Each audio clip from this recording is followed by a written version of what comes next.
see all this shit coming out? It's probably from the floor.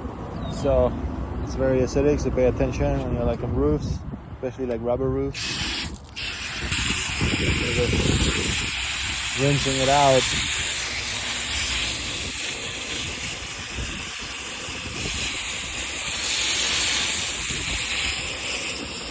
Make sure you do a good job rinsing it out because it's acidic. And anything that stays on there will eat away at the coils. Always start from the top and then go down. You either go in line or go this way. Usually I go 2 or 3 times. Make sure I get everything out.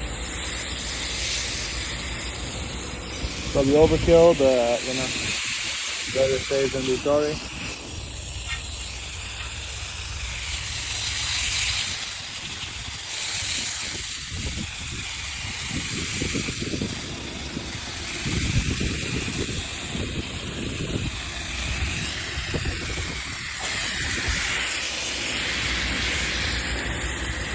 Oh yeah.